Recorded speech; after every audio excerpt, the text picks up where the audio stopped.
Today we're going to look at a section of Srimad Bhagavatam, third canto, chapter 2. It's a section that always fascinated me because it's about Uddhava's remembrance of Lord Krishna. You get to witness firsthand Uddhava's reaction to questions about Krishna submitted to him by Vidura. Sometimes we think that the effects of hearing about Krishna, chanting about Krishna, are maybe exaggerations or have no effect other than religious belief.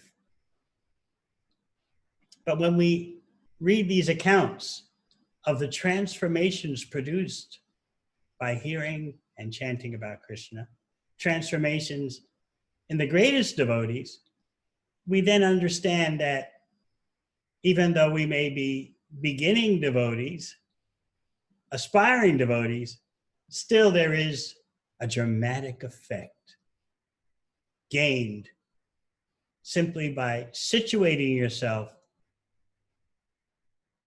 where and when and how you can receive the glories of Krishna. So much of our unnecessary struggle in life derives from not fully grasping the potency of Krishna Katha, talks about Krishna, songs about Krishna, chanting about Krishna. As we progress in spiritual life, we realize the prime necessity to surround ourselves as much as possible with vibrant devotee association. Now, what does actually that mean, vibrant devotee association? Does it mean persons who agree with you on every little thing? No. Vibrant association of devotees means those who are sincerely dedicated to hearing about Krishna, chanting about Krishna, and serving Krishna.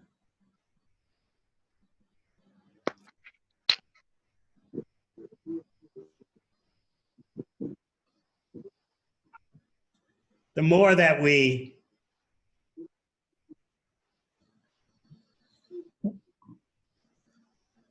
can have that kind of association, the more wealthy our life is.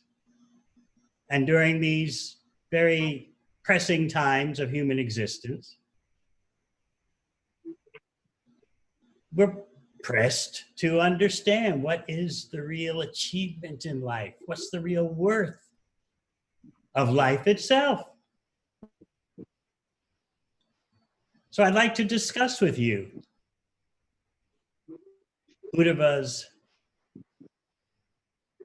ascent to the top of the spiritual world just by hearing questions from Vidura, questions about Krishna.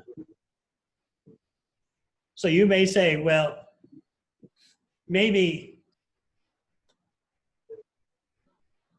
we're not of the stature to just by hearing about one question about Krishna. Okay, see ya. Bye. Material world. You're welcome. To the spiritual world. You done on your shopping?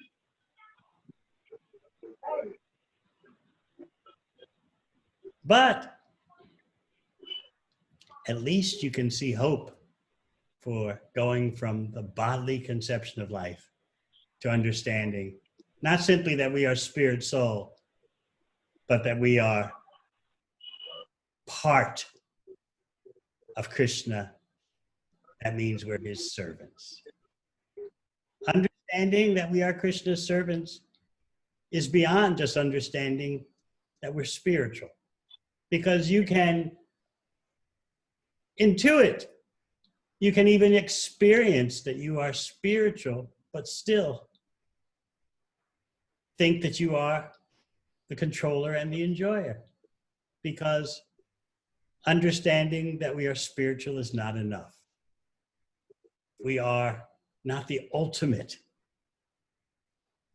even if we understand we're spiritual. That means we haven't yet understood that we are part of the ultimate and in a relationship with the ultimate, and that relationship is one of service. In this way, I hope you can understand that bhakti is far beyond just understanding that we are spiritual.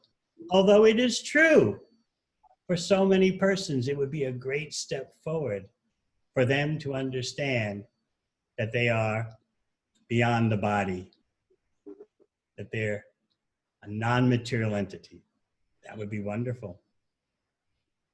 Just like it would be wonderful if people stopped their participation in animal slaughter.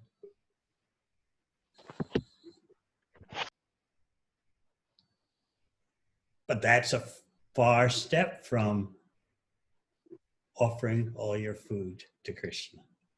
Still, it's a step in the right direction, and we applaud all steps in the right direction. So we are happy to some degree when people say, I know I'm spiritual, I'm not the body. At the same time, we know they've got to make more progress. Hearing about Krishna has inconceivable effects on neophytes, as well as the most advanced devotees. And certainly Uddhava is a most advanced devotee, being an eternal associate of Krishna, an eternal resident of Dwarka, who sometimes goes to Vrindavan, sent by Krishna to study the incomparable love of Krishna possessed by the Brajavasis, the residents of Vrindavan. The scene in this part of the Bhagavatam is that Uddhava has left, or more specifically, more correctly, Krishna has left the association of Uddhava. Krishna's manifest pastimes have ended. And Vidura has approached Uddhava with questions. Those questions by Vidura are going to have a most extraordinary effect on Uddhava. You're going to get a glimpse into the dynamics of pure love of Krishna. How hearing about Krishna, remembering Krishna, anything in relation to Krishna can trigger in an advanced devotee, and certainly Uddhava was a most advanced devotee, can trigger such inconceivable reactions. It's amazing, just by hearing a question. This is the nature of love of Krishna. The love, the prem is so concentrated, by definition, that any stimulant just causes like a transcendental nuclear reaction. So let's go to the first verse of the third canto, chapter 2.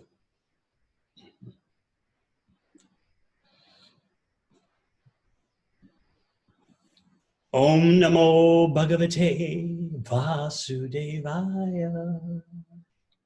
Om Namo Bhagavate Vasudevaya. Om Namo Bhagavate Vasudevaya. Shri Shukuvacha. Iti Bhagavata Prishta. Chaktra Vartam Prayashrayam. Pratibhaktum Nachotseha Outkant Yat Smariteshvara.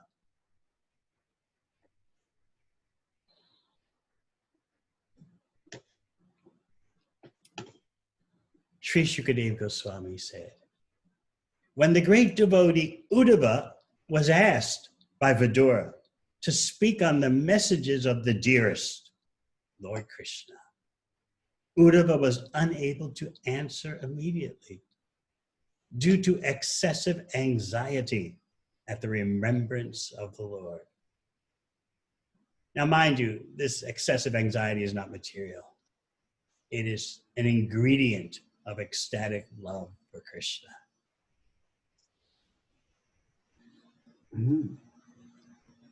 Uddhava was fainting practically from such questions. This is the nature of love of Krishna and separation. He wasn't properly able to reply to Vidura. Although the acharyas point out that Vidura's questions were loud and clear, but those questions sent Uddhava from the material plane all the way to the spiritual world. So let's hear from the Bhagavatam a little of the background of Uddhava, because that's what text 2 is going to give. Yapancha hayano matra prata ashaya yachitaha tannaich chad rachayan yasya sarpayam bala lilaya. This verse describes the childhood of Uddhava. Even at the age of 5, he was so absorbed in Krishna's service that when his mother called him for breakfast, he said, "Not now, not finished my service." What kind of 5-year-old is this? Previously, we've heard about Prahlad Maharaj, 5 years old, instructing his schoolmates. His schoolmates weren't demoniac, otherwise they wouldn't have listened to him, but their fathers were. Nevertheless, in making the chapter titles for Srimad Bhagavatam, I titled that chapter, Prahlad Instructs His Demoniac Schoolmates.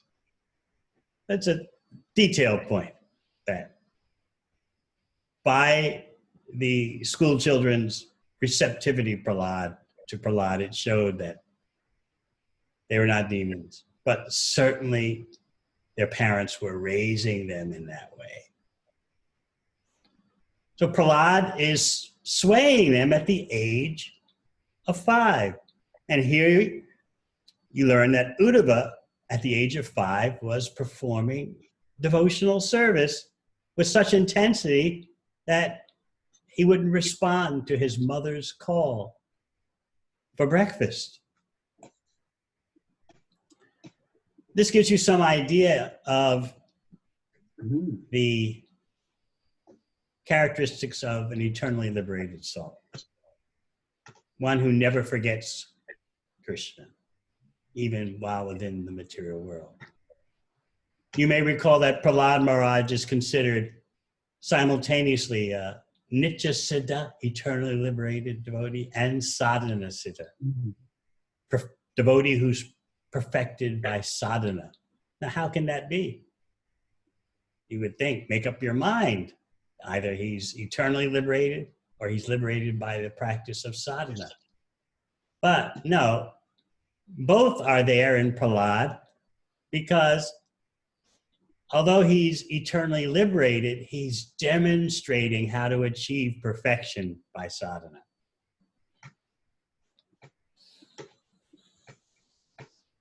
It's interesting to note that someone who has the greatest fortune, as described in Bhagavad Gita, the greatest fortune attained by one who hasn't attained complete perfection, is to take birth in a family of dedicated devotees. And in that way, the child gets the opportunity from the very beginning of life. Perfect his or her consciousness.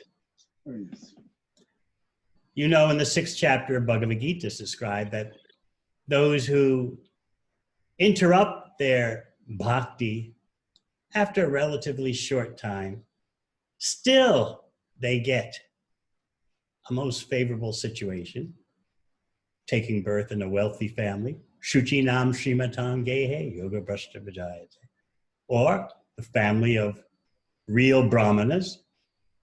The problem, though, is that having a birth in a very wealthy family, although meaning you have no material anxieties, can make you proud and make you susceptible to all kinds of indulgences. Sometimes devotees wonder, well, if it's so that a person who fell down from bhakti, then in the next life takes birth in a wealthy family, why don't we see so many wealthy people become devotees? Maya is there. Nevertheless,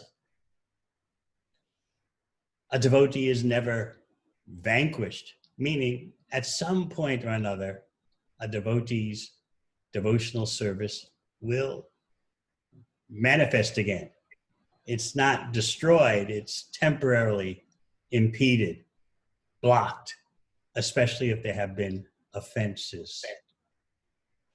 Offenses to devotees, unfortunately, are too common. And offending devotees, Vaishnava Aparad, blocks the spiritual progress for some time. Nevertheless, the bhakti is never destroyed. So therefore, even if you have a fear that, but what if I don't make it all the way? What if I stumble and fall? Remember, Arjuna had that fear? I'll have lost it both ways. I will not have succeeded materially, and I will not have succeeded spiritually. But Krishna assures him, you take up the path of bhakti, there'll always be better.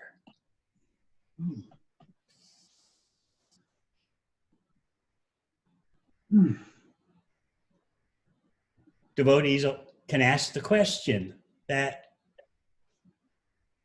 what happens? Why do persons take up bhakti and then slip away? It's like you're swimming in a river that's fast moving, and some swimmers become fatigued and they just fall under the waves and drown. You see, when Krishna says in Bhagavad Gita, Yesham ta antagatam papam jananam punya karmanam, only those who have made a complete stop to sinful activity can take to devotional service. He's letting you know that someone can take up bhakti, and then because that person has not really in the heart made a complete stop to sinful activity, like the determination, I'm not going to do those things anymore. That's it, I refuse. If that determination isn't there, and someone can slip under the waves of the ocean of Maya and begin their sinful activities. So that verse that Krishna speaks is very serious. Yesham to antakatam papam. Only those who have made a complete stop to sinful activity. Now, whatever was done before we took up the full path of bhakti, that's one thing. Upon taking initiation, we're promising we've made a complete stop. But the ceremony, without heartfelt commitment and dedication, is not sufficient to protect you. The ceremony of initiation means the official beginning. So therefore, you'll see, unfortunately, persons take up the path of bhakti, even become initiated, and then they succumb again to the illusory energy because they, in their core being, they haven't come to grips with making a complete stop. They maybe just take a break. And then they unfortunately want a refresher course in Maya. However, you will see those who have indeed made that decision. That's it. I've made a complete stop. I'm taking shelter of the bhakti process. Still, even those who slip, Krishna explains in Bhagavad Gita, they will get the best of opportunities in the next life. Many of these persons that you see slip won't come back in this lifetime, but their devotional service is not destroyed. They'll have the most advantageous circumstances in their next birth. And if they've almost attained perfection, they can get the rarest birth in the material world, which is to take birth in the family of highly advanced devotees. So Uddhava is demonstrating the most advanced devotees appearing in this world. He's playing as a child by doing devotional service, and with such intensity that he doesn't respond to his mother's calling him for breakfast. He's thinking, I haven't completed my puja. I haven't completed my worship.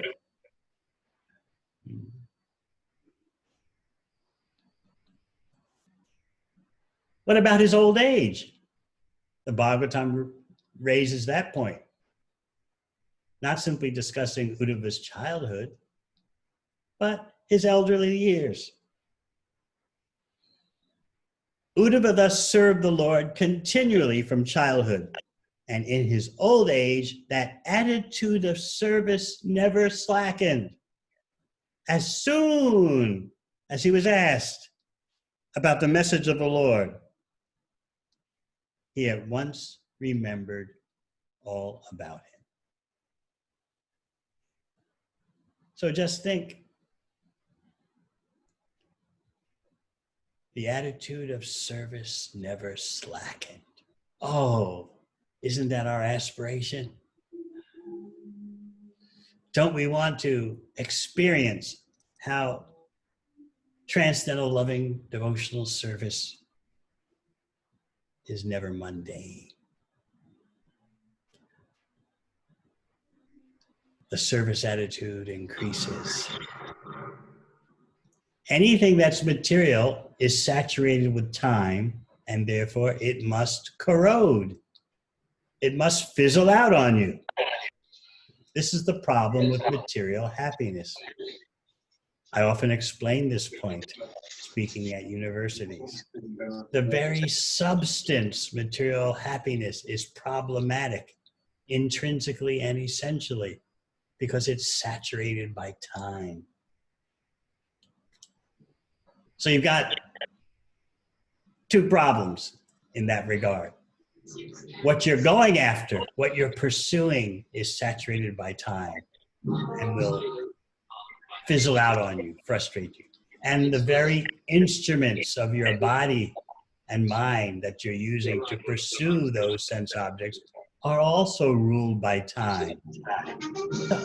What a trap. Both the hunter and what the hunter is pursuing are all problematic because they're saturated with time. The objects of the senses will disintegrate, and the senses will disintegrate. This is a much more technical understanding of ashes to ashes, dust to dust. You can really visualize this situation. How did I get into this trap of so diligently, so doggedly serving my mind and senses? And as Raghunath Das Goswami points out in his famous prayer, I've served my senses so faithfully, but they never give me a holiday. Everyone knows that's a hellish job to have. Although these days, as the economic crunch tightens, people become desperate for any kind of job 24/7. But in normal circumstances, to have a job in which you never get any vacation time is considered cruel and oppressive, at least in the first world. But the senses, Raghunath Das Goswami points out, never grant a break, even though we serve them with such dedication. This is the horror of service to the illusory energy. And then, because what we're after and what we're pursuing with is ruled by time, we become fatigued. I've had enough. The physical energies start to fade. The mental energies start to fade. We tire.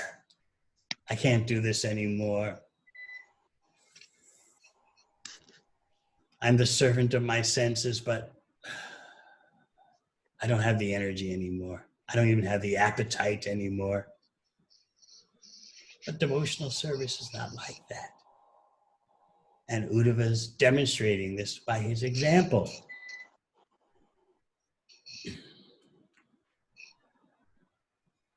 His service attitude is increasing because he's engaged in bhakti, and that is not subject to rule by the time factor. So the more his age progresses, the more his service attitude increases. Now,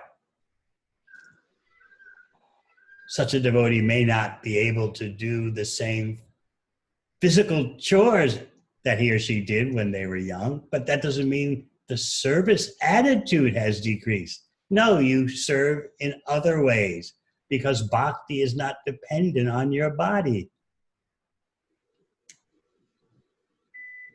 So as the physical energies may diminish, the attachment for chanting Hare Krishna can increase.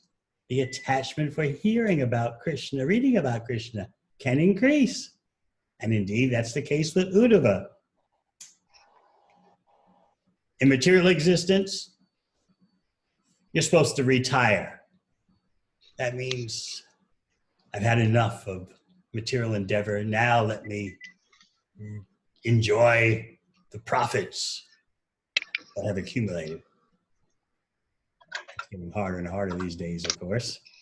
But what about retirement in the transcendental loving service of the Lord?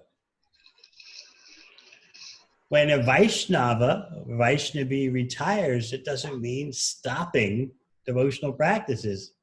It means you just change the type of devotional practices. You become more internalized. So the 9 processes of devotional service are always there. But particularly as a devotee advances in the years, the service becomes more internal and the focus becomes more on chanting with increased quality, relishing hearing about Krishna in association of devotees. Nevertheless, although the type of service may have switched, the service attitude doesn't slacken, it simply increases.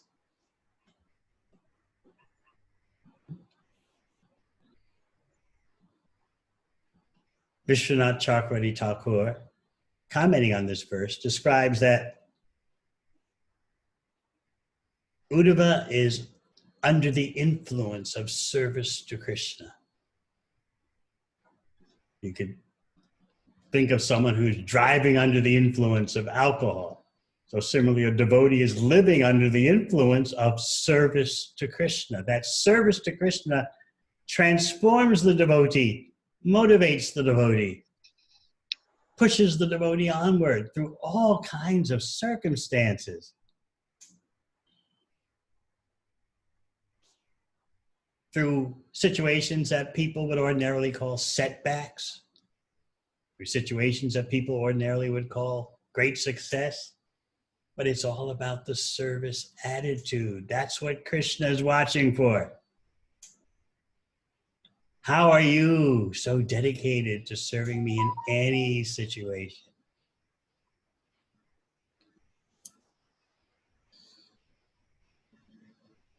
So in this way, Uddhava is demonstrating how to be timeless.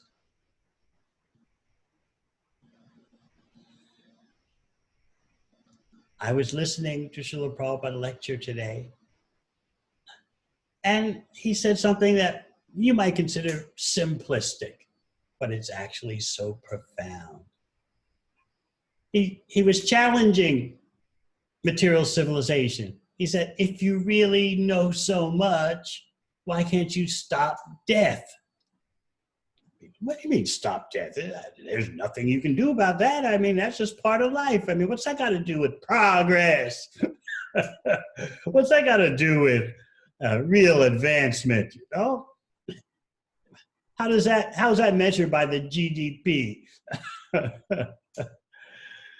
Death, we don't want to think about it. Or if we do, it's just one of those things. But Srila Prabhupada took on the whole material civilization, grabbed it by the horn, so to speak, and said, look, and he would shake. Real progress means stopping death. Do you have the common sense to ask how to do that? And the answer, of course, is shockingly no. First of all, we don't even think about it. And secondly, if we did, there is no solution. So I was speaking to some university students in Southern California a couple of days ago. And I was reading to them some maxims, let's call them mantras, that motivate materialists.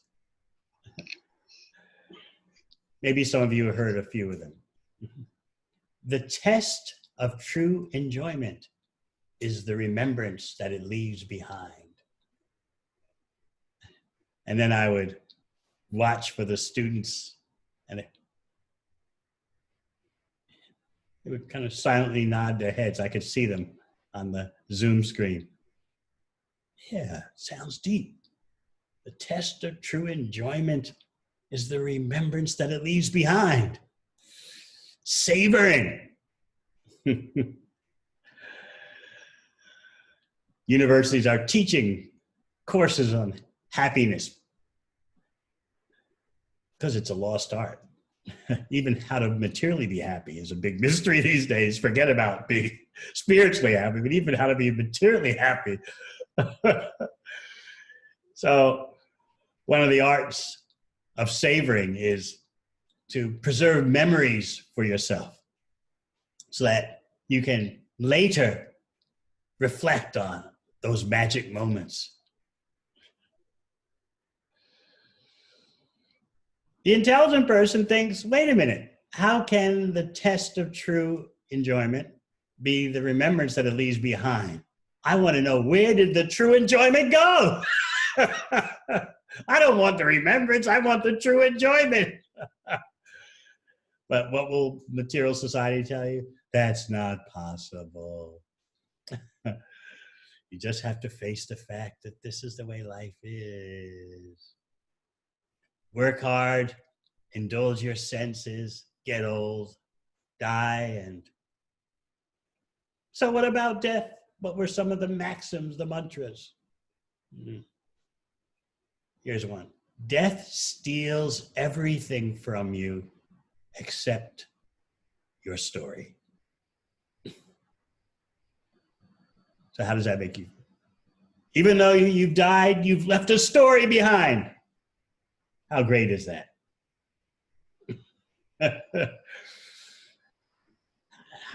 How meager an existence.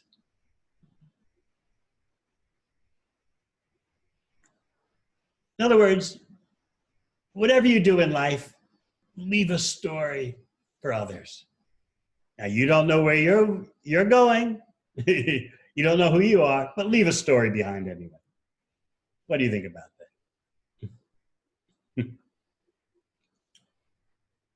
So this is why it's so important to have these highest examples, such as Uddhava is demonstrating, because that will motivate us to make spiritual advancement and will demonstrate to us that even at the lower levels of bhakti, there are amazing transformations. And that's what this chapter beginning is all about. Transformation in the most extraordinary way. So we'll hear about Uddhava's ecstatic trance brought on just by questions about Krishna. Samohotam avutushni Krishnangri Sudayabrisam Tivrena Bhakti Yogena Namagna Sadhu Nirvrita. For a moment, he remained dead silent, and his body did not move. He became absorbed in the nectar of remembering the Lord's lotus feet in devotional ecstasy. And he appeared to be going increasingly deeper into that ecstasy.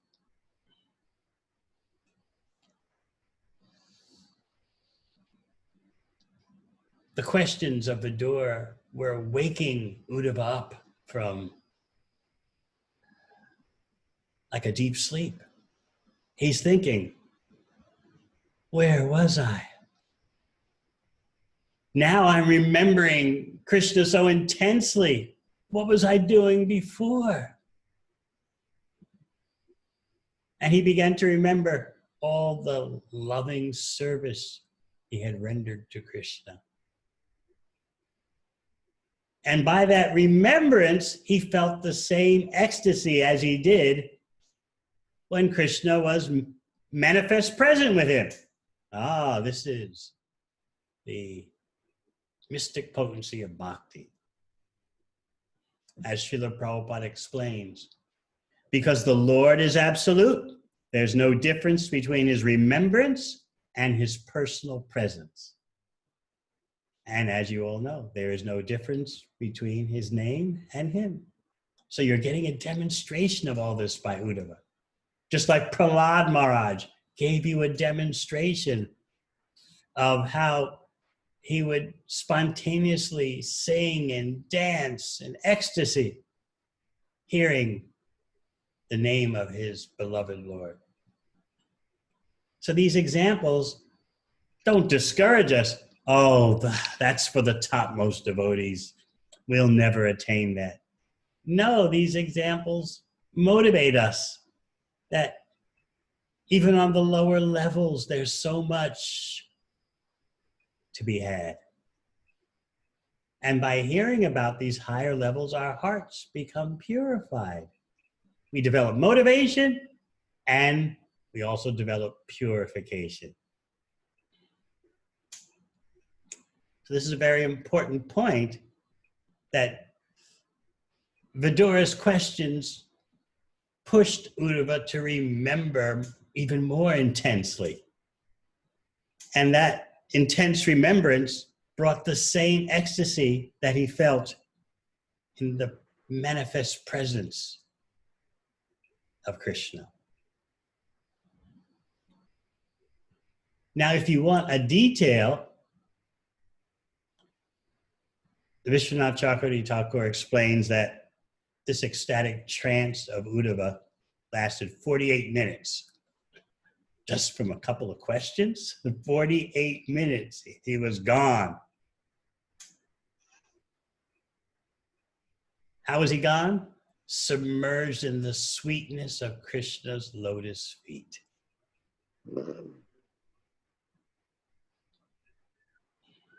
He's lost in praying, love of Krishna caused by separation.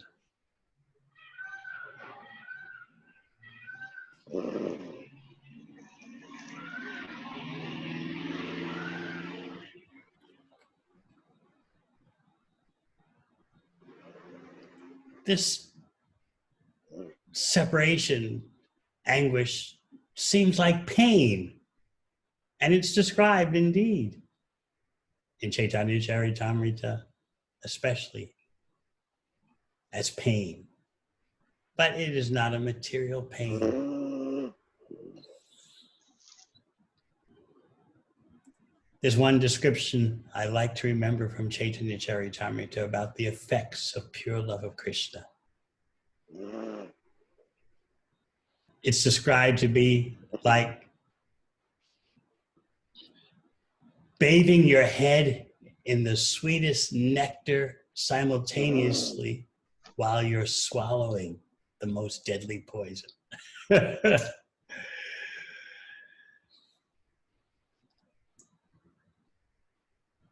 Too hot to eat anymore and too sweet to resist. That's the best chutney. If we have any cooks out there who know how to make the best chutney, that's the formula. Make it so hot that someone thinks, I can't eat anymore, but then it's so sweet. Oh, I can't give it up.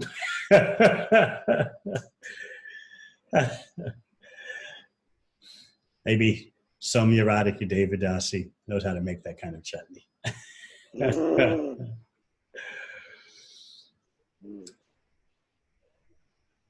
Chaitanya Charitamrita uses the example of hot sugar cane.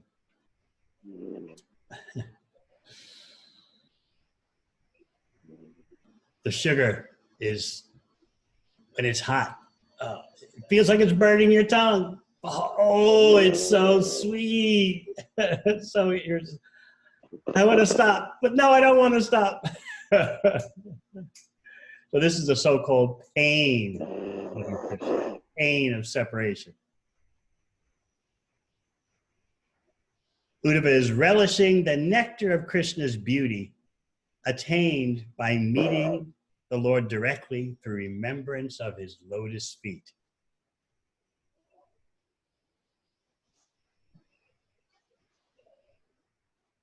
Uddhava was demonstrating the bodily changes of ecstatic love for Krishna, and Vidura was watching. By those symptoms, which are described in Nectar Devotion, Vidura can understand. Uddhava has completely assimilated ecstatic love for Krishna. These symptoms can't be developed by practice. They're the natural outburst of a pure heart. So in the purport to verse 5, Srila Prabhupada describes that there are 3 different stages of bhakti development. The first stage is following the regular principles prescribed in all the guidelines for devotional service. Sometimes devotees wonder what happened to their taste, and they don't notice that they're not even dealing with stage one properly.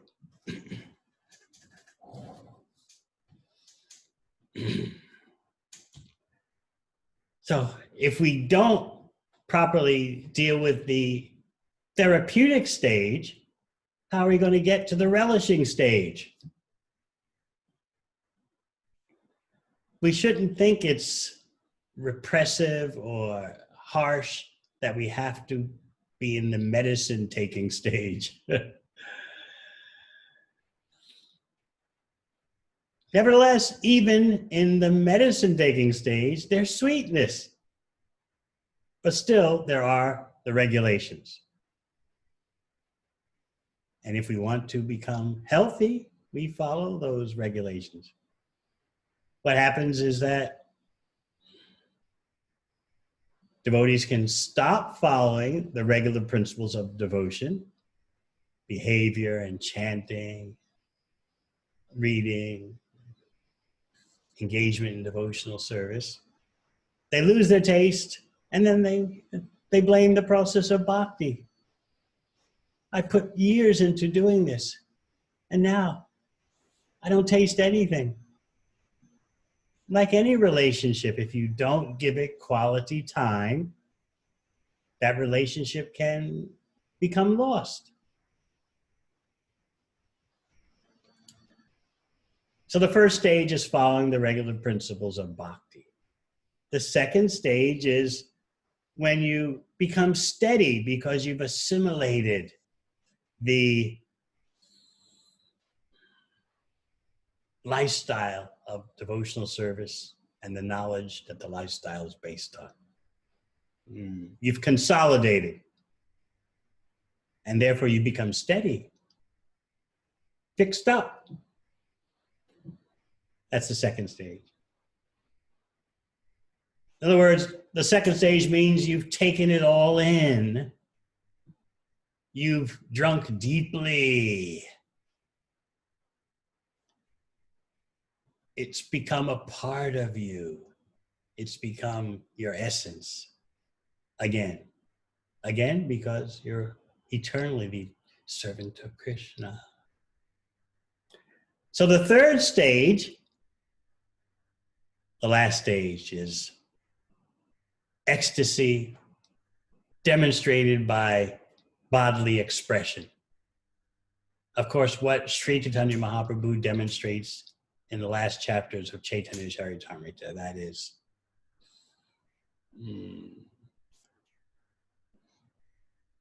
incomparable. He is the Supreme Personality of Godhead, demonstrating how to be a devotee. And those ecstatic demonstrations are not to be seen in part and parcel living entities.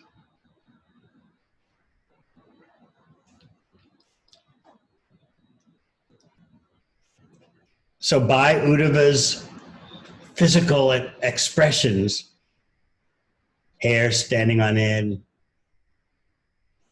goosebumps all over his body, Vidura could understand this is a most advanced devotee. Tears flowing from the eyes. These are external demonstrations that the heart has melted. I hope you have this aspiration.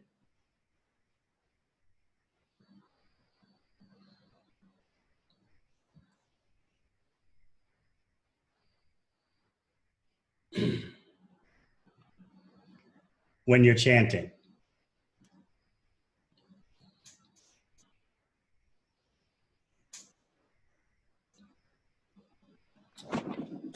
I've been requested to ask everyone to mute, otherwise I'll have to do it for you. In fact, I'll do that right now. And continue in 2 seconds, because what happens if someone's not muted, their noise interferes.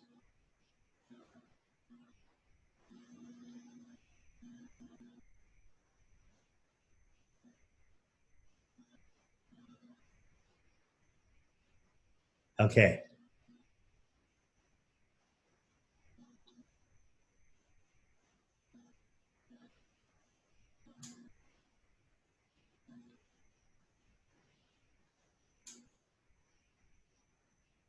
So we're discussing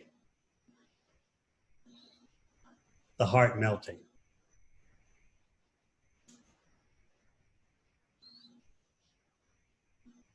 When chanting, I wonder if you have that deep aspiration that when will my hard-heartedness reduce? You can just feel the lumps in your heart when you're chanting. And those lumps in the heart are from material desires and the material experiences that come from those desires. You can feel the residues of anger and lust and envy, resentment. Even you can feel the resentment against Krishna. Why aren't you giving me what I want? Why have you put me in this particular circumstance? Why this? Why that? This is hard-heartedness. And gradually, our chanting should deal with this hard-heartedness. We should lament it. Our heart should cry out to Krishna, please free me from these blocks of concrete in my heart.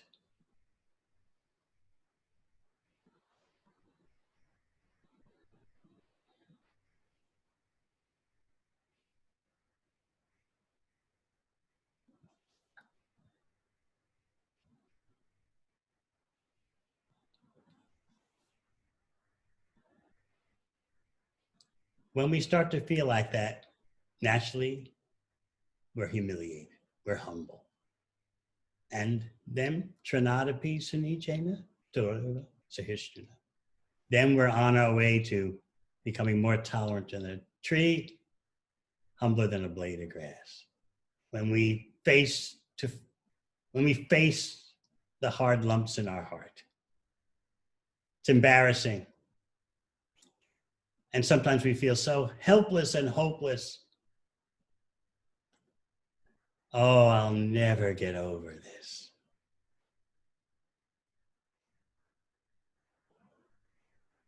But Krishna is always there to help.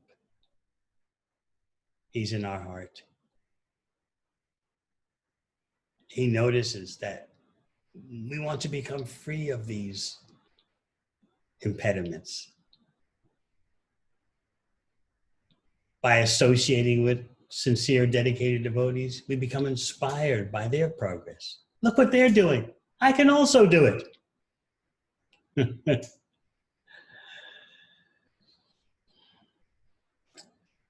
I always like to quote Srila Bhakti Siddhanta Saraswati Thakur saying that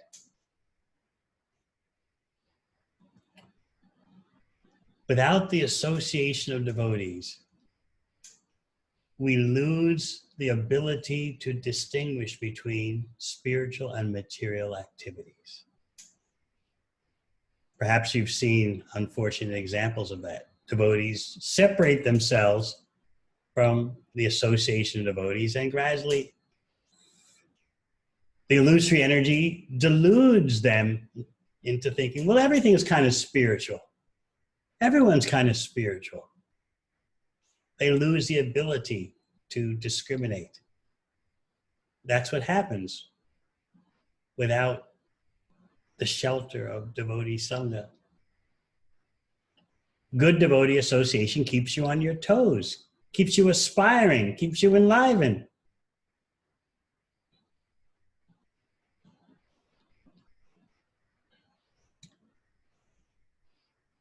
This next verse, I always found astonishing. Text 6. Shanakar Bhagaval Lokan Nilokam Puna Agata Vimridya Netre Viduram Pritya Uddhava Utsmaya.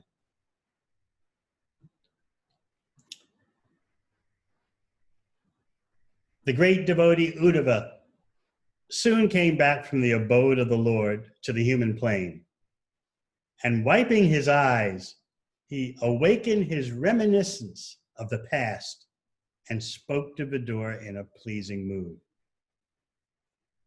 So what you're hearing is that Uddhava was simultaneously in two realms as a pure devotee of the Lord. He's living constantly in the abode of Krishna, even though his present body apparently belongs to the material world. But he's, as Prabhupada explains, such a devotee is not exactly on the material plane because such a devotee is absorbed in the transcendental thought of Krishna. This is the power of remembering Krishna, thinking about Krishna, planning how to serve Krishna. It transforms your location. Therefore, the Shastra explains that wherever devotees are purely glorifying Krishna, that place becomes Vaikuntha. Now, you might have thought this is some kind of exaggeration just to motivate you. But no, it is a scientific reality. So here you see that Uddhava, by his constant remembrance of Krishna, it lives on two planes simultaneously. And the questions by Vidura sent him all exclusively to the spiritual plane. So then, after about 48 minutes, he returns.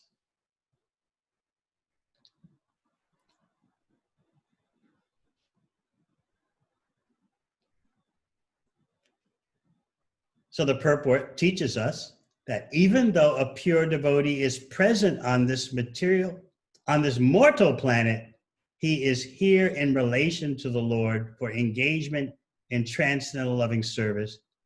In other words, he's not here for any material cause.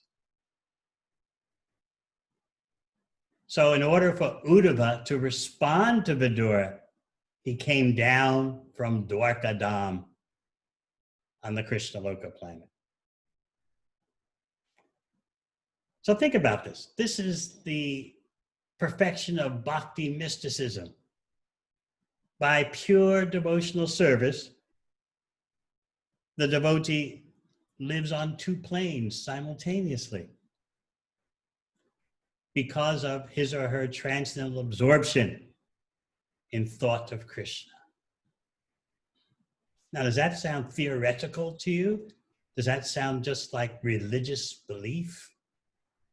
No, you're getting insight into the dynamics of the perfection of bhakti.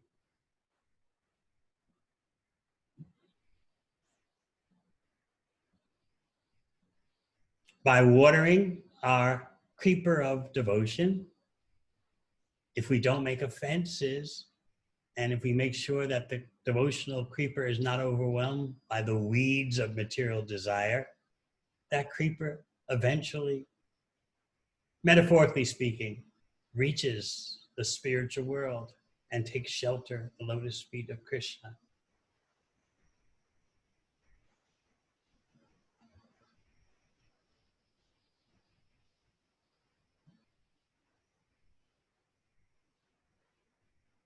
So Uddhava will return. And what's the first thing he says? I always remember this. I first read this when the third canto was published. Must have been 1974. Uddhava's first words upon returning from Dwarkadam on the Krishna Loka planet. returning to answer the door's questions. Krishna Jumani Nimloche Ganeshpa Jagarena Kim Nuna Kushalam Bruyam Gata Shri Shu Graheshvaham. Sri Uddhava said, my dear Vidura, the Son of the world, Lord Krishna, the Son, S-U-N, of the world, Lord Krishna has set. And our house has now been swallowed by the great snake of time. What can I say to you about our welfare? Krishna Juman, the Krishna sun has set. Our house has been swallowed by the great snake of time.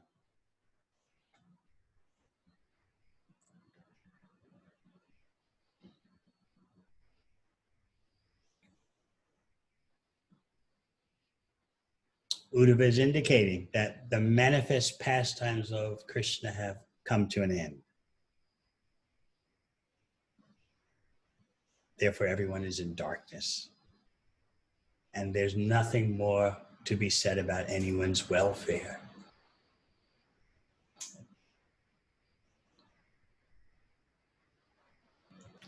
Of course, that Krishna disappears from the ordinary vision of the world doesn't mean he's finished.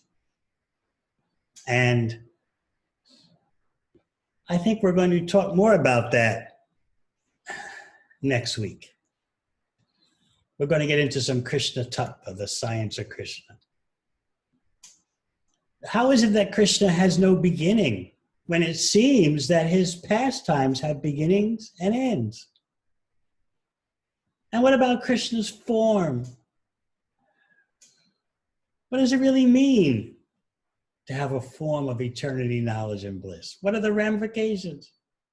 Because I know that so many of us haven't fully grasped the implications of Krishna's form. We're struggling with his name. So if we can't appreciate the form fully, how will we ever appreciate the pastimes? The Narada Pantaratra says, Atat Sri Krishna Namadi Nabhaved Grayamindra. It gives the sequence. First, the name, Nam Adi. And then Adi, everything follows from the name. So we're struggling with the name of Krishna. How can we properly understand the form, the qualities, the pastimes? First things first, Seva Mukhi Jivadao Swayameva Spratyada. Devotional service begins with the tongue. Nama. But for so many of us, our chanting is not done with proper discipline, not with proper attention, not with proper commitment. So then we wonder, well, and the form? What about this blue boy, human-like looking?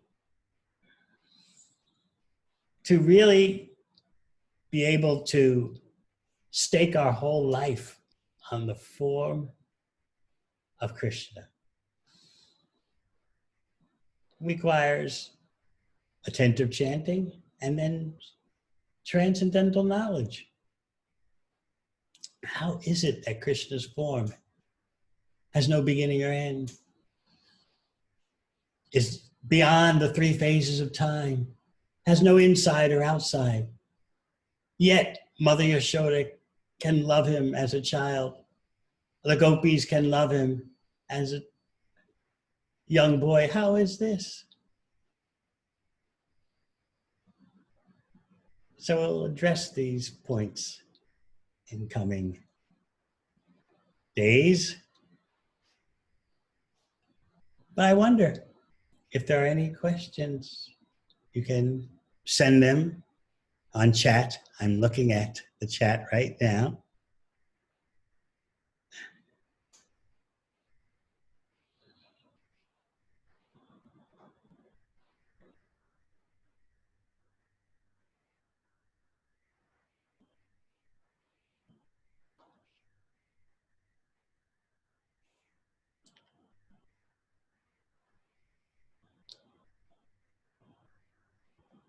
Well, I don't see any. Or would someone want to volunteer to speak?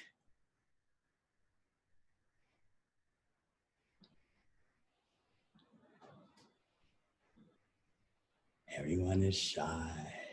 Hare Krishna Maharaj. Hare Krishna Maharaj. Can you hear me, Maharaj? I can hear you now. Okay, thank you. Maharaj, this is Punishloka from Perth. Yes. Yes, Maharaj. Please accept my humble obeisances. Thank you for such a nice class. I just wanted to ask Maharaj, obviously, when we are chanting, try to get the focus back.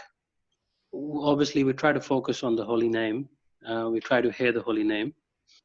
But at the same time, is it okay if naturally we can think of Krishna, like think of some pastime or some qualities of him which are, which we think are very dear to us, or something which we like very much, or we should just avoid that and just try to just hear the name only? And yeah, so that's my question, Maharaj. As we know, Mahaprabhu has said there are no stylistic rules for chanting Hare Krishna. At the same time, the acharyas, and I've seen this stated by Srila Prabhupada as well as by Srila Bhakti Siddhanta Saraswati Thakur, have said that the best way is to just hear and then let what naturally happens happen. But don't force it.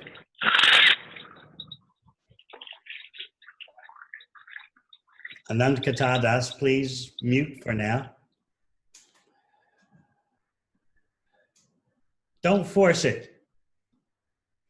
Just let the sound swallow you up, so to speak. Still, remember, there are no hard and fast stylistic rules, but the acharyas have recommended that.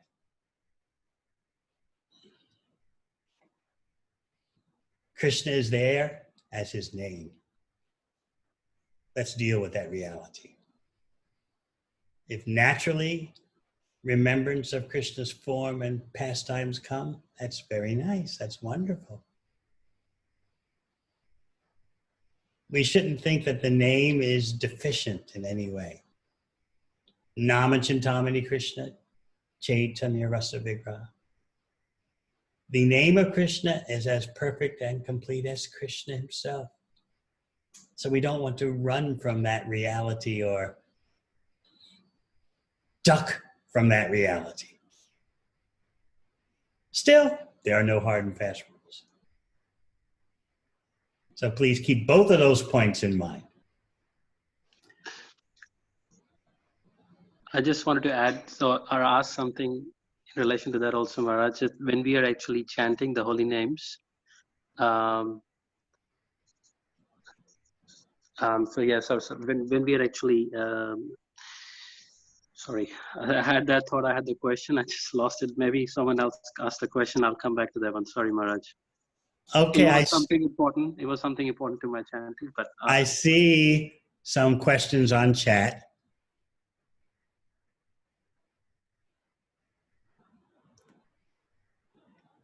As devotees, can we utilize the idea of remembering the good times in devotional service? The good times are only in serving Krishna. Even the so-called bad times that devotees encounter, still there's amazing, inconceivable sweetness. In fact, devotees can make extraordinary spiritual advancement even during reversals. Just like now, there was BC, before Corona, and now it's AC, after Corona. So many devotees are thinking, what is this world coming to? When will all this end? Maybe it won't end for a while. Good times in bhakti don't depend on external circumstances.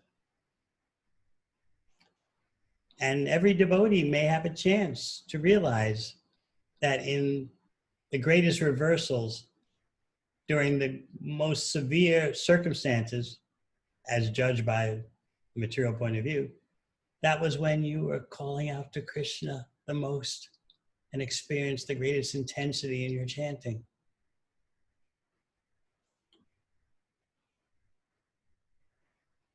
Well, that doesn't mean you have to artificially long for catastrophes. Just living in this world day by day is a catastrophe. But still, it's amazing how during circumstances that anyone would consider to be a great reversal, devotees can thrive. I remember Srila Prabhupada saying that anything can be tolerated in good association. So as long as we have inspiring association, we can make it through anything.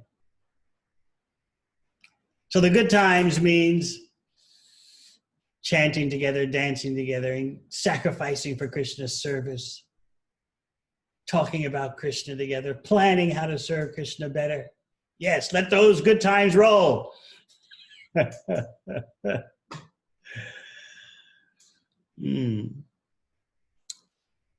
Why is it that Dhruva Maharaj, being so exalted a devotee,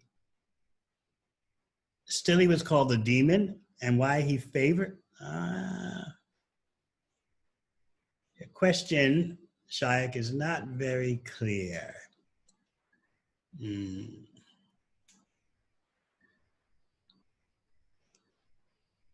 Someone else is asking how to try and hear during japa.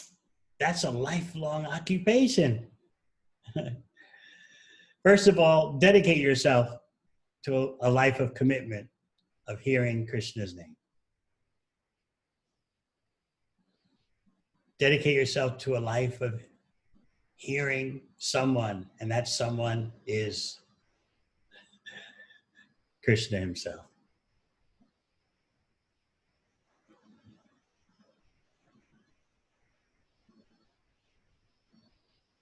It's not a 1 year, 2 year, or 5 year commitment. Think of your whole life as a catapult for chanting better and deeper.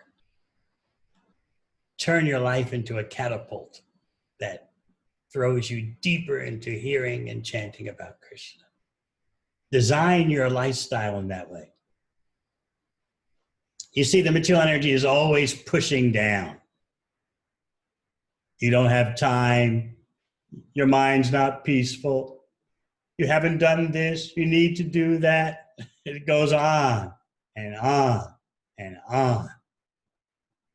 Non-stop. If you're waiting for all that to stop, you'll be around for many births. It doesn't stop because it's the very nature of the material energy to grind on and on and on.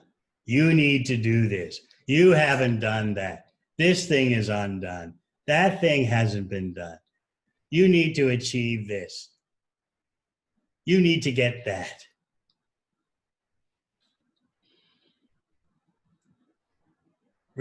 replace all those artificial goals and aspirations that haunt us with the desire to hear Krishna's name. That's our lifelong ambition.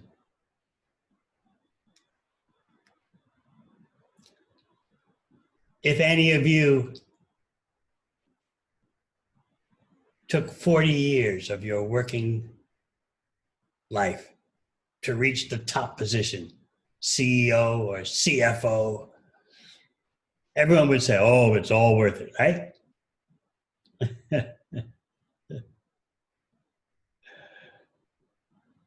It's like I have my youngest brother. He's CAO, Chief Administrative Officer of Toyota North America for Canada, US, and Mexico.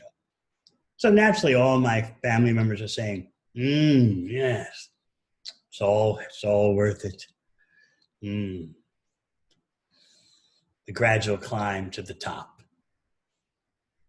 Of course, then they look at me and they don't say it, but I know what they're thinking. You could have been up there too, but since the age of 21,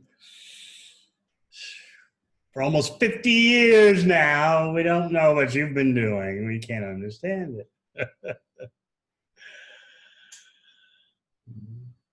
So my point is that if you would spend 40 or 50 years of your life pursuing some mundane goal, everyone can understand that. Yeah, of course. Look how it turned out. You are CEO, CAO, CFO. But if we say 40 or 50 years to chant Hare Krishna, oh no. Too much. That's not fair. Right?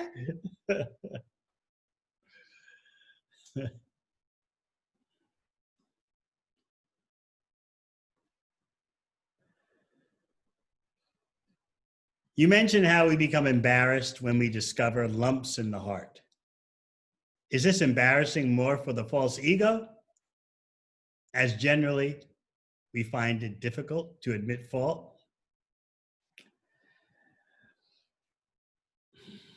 We like to think that we're kind of nice persons, you know? We like to think, well, look, I'm not the greatest saint, but I'm not the worst sinner. So, you know, I'm kind of all right, you know? So yes, it's embarrassing for our false ego to see the monsters in the dark lagoon of our heart. And we can allow ourselves to be discouraged. What's the use of my chanting when this stuff is still going on in my heart?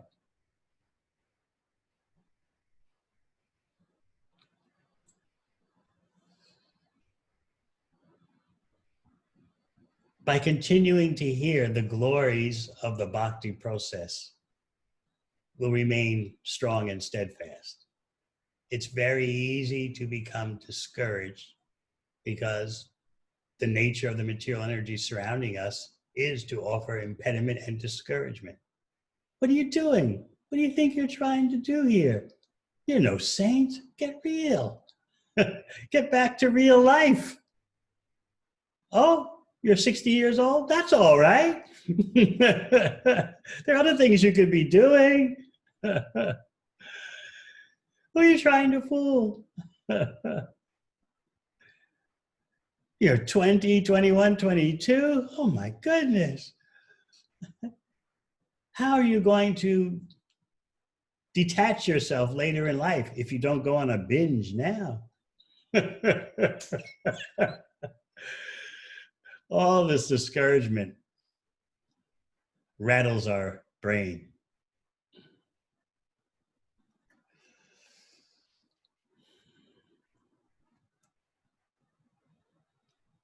So therefore, it's necessary to regularly study the process of bhakti. That's why nectar devotion is very important.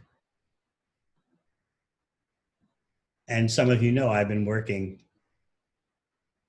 coordinating for the BBT, a extensive rendition of Bhakti Rasamrita Sindhu, of which Nectar of Devotion is Prabhupada's summary study. But we're working on the unabridged version, shall we say, with commentaries by the Acharyas, including Prabhupada, Srila Bhaktisiddhanta Saraswati Thakur, Krishna Chakravarti Thakur, Jiva Goswami. It's going to be 5 volumes of 1,000 pages each. All simply about the process of bhakti. And those who are serious about their bhakti endeavor want to understand the dynamics. Just like, remember Srila Prabhupada's instruction about reading Nectar Devotion, especially the second half of it. Some of it seems, woo, just way out of this world. Some of it seems a bit technical. But his instruction was just read it, read it, read it, and gradually you'll get realization.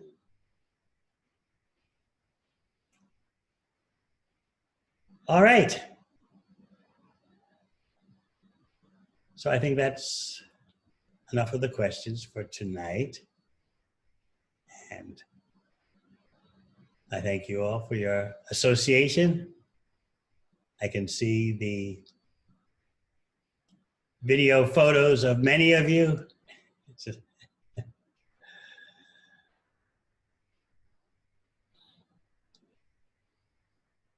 nice meditation, the faces of the devotees.